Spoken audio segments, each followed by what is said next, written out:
Tentara bayaran Amerika kabur dari Ukraina, akui kehebatan Rusia tak bisa dikalahkan. Lebih baik kabur dan selamat daripada jadi tumbal. We eat food with no calorific value, mostly with no salt, tea with no sugar, and nothing overall. I lost 30 kilos.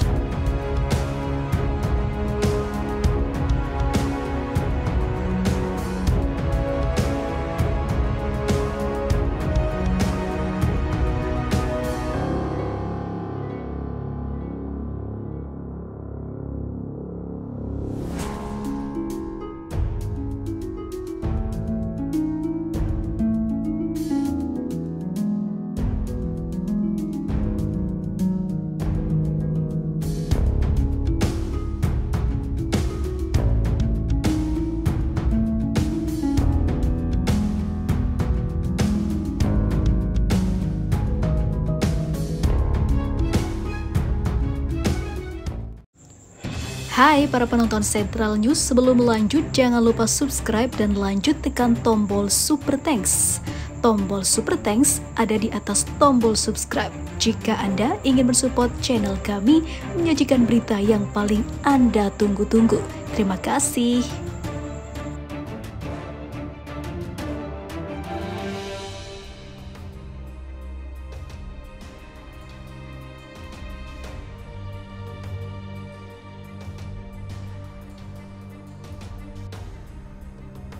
Amerika dibikin malu para militernya yang malah memilih untuk kabur dari medan tempur di Ukraina dan memilih pulang kampung.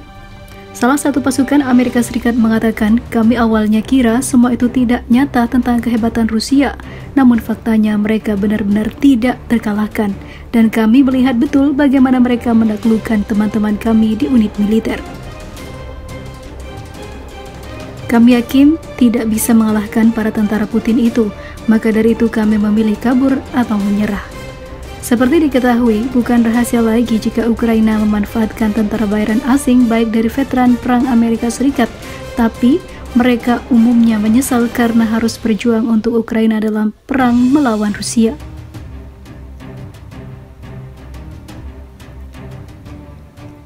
Melansir ABC News, tentara bayaran barat menyatakan beberapa unit pasukan Ukraina menderita tingkat korban 85% selama serangan balasan yang sedang berlangsung terhadap pasukan Rusia. Laporan tersebut sejalan dengan angka korban yang dikeluarkan oleh Rusia yang mengklaim bahwa pasukannya telah melumpuhkan 43.000 tentara Ukraina dalam 1 bulan.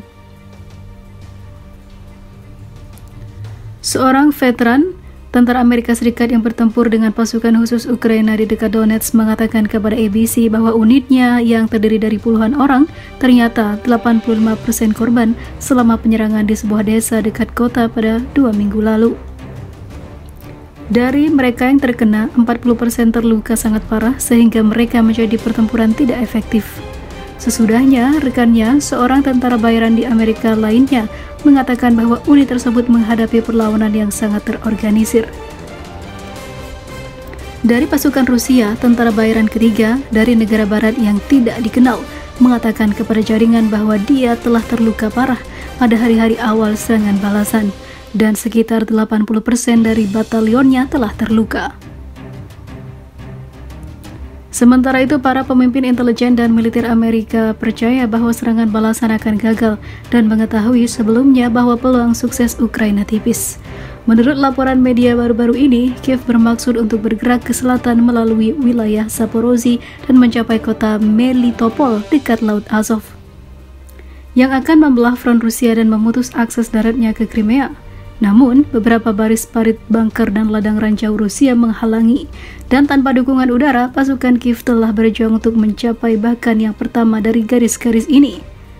Kami kehilangan 3 Leopard dalam 1 hari, karena mereka hanya disuruh maju ke ladang ranjau, kata seorang tentara bayaran saat diwawancarai oleh ABC. Dia menambahkan bahwa tentara Ukraina yang harus atau baru menjalani wajib militer tidak memiliki pelatihan yang diperlukan untuk operasi ofensif yang kompleks. Presiden Rusia telah mencirikan serangan Ukraina sebagai bunuh diri dan menyatakan pada bulan Juni bahwa tidak peduli berapa banyak persenjataan barat yang dikirim ke medan perang, cadangan mobilisasi tidak terbatas di Kiev. Tampaknya sekutu barat Ukraina memang siap mengorbankan perang ke Ukraina terakhir, kata Putin dilansir dari RT. Pantas saja Barat muak dengan kegagalan Ukraina yang terus-menerus dalam serangan balasan ke Rusia. Suntikan dana dan senjata dari NATO tak berbuah manis. Mungkin salah satu jawabannya kini terungkap, yaitu para tentara Zelensky mengaku hanya belajar dari TikTok tanpa latihan khusus. Lantas, kemanakah dana miliaran dolar dan juga dari Barat yang diberikan kepada Zelensky untuk dukungan pada militernya? Media pro-Rusia Sputnik menyoroti seputar amburadulnya persiapan dan perencanaan serangan balik Ukraina ke militer pimpinan Presiden Rusia Vladimir Putin. Ulasan ini mengacu pada pengakuan utara atau tentara Ukraina yang ditangkap tentara Rusia. Tentara Ukraina mengetahui kebenaran tentang serangan balasan Kiev dari jejaring sosial TikTok. Kata Yaroslav Mironyuk kepada para prajurit Ukraina ditangkap Rusia dilansir dari Sputnik. Pengakuan kalau pasukan Ukraina justru mengetahui soal serangan balasan dari media sosial TikTok bukan dari atasan mereka yang seharusnya menjabarkan taktik terperinci. Para komandan tidak mengatakan apa-apa. Ada yang bilang serangan ofensif balasan sudah dimulai dan ada yang bilang belum dimulai, kata Mironyuk. Dia mengatakan bahwa dia juga tidak tahu apa-apa tentang tujuan dan progres serangan balasan. Mironyuk menambahkan kalau dia belajar tentang apa yang terjadi dari apa yang ada di TV dan dari nonton video TikTok. Menurut Mironyuk, unitnya seharusnya diganti pasukan lain di daerah Staromayorsk, garis depan pertempuran di Donetsk Selatan. 3 hari setelah ditempatkan di sana, tetapi rotasi dan penggantian shift pasukan tidak pernah terjadi. Terlebih lanjutnya, mereka kehabisan makanan pada hari pertama, yang diikuti dengan kekurangan air. Menurut pengakuan Mironyuk, ketika dia ada rekan seperjuangan mendengar tentara Rusia menembaki posisi mereka, dia dan rekan-rekannya memutuskan untuk meletakkan senjata dan menyerah. Pengakuan dari seorang tentara Ukraina diikuti oleh laporan Sputnik yang mencantumkan pernyataan juru bicara Kementerian Pertahanan Rusia, Igor Konashenkov, soal kerugian yang dialami pihak Ukraina. Konashenkov mengklaim sejak dimulainya serangan balasan Kiev, angkatan bersenjata Ukraina sudah kehilangan lebih dari 43.000 tentara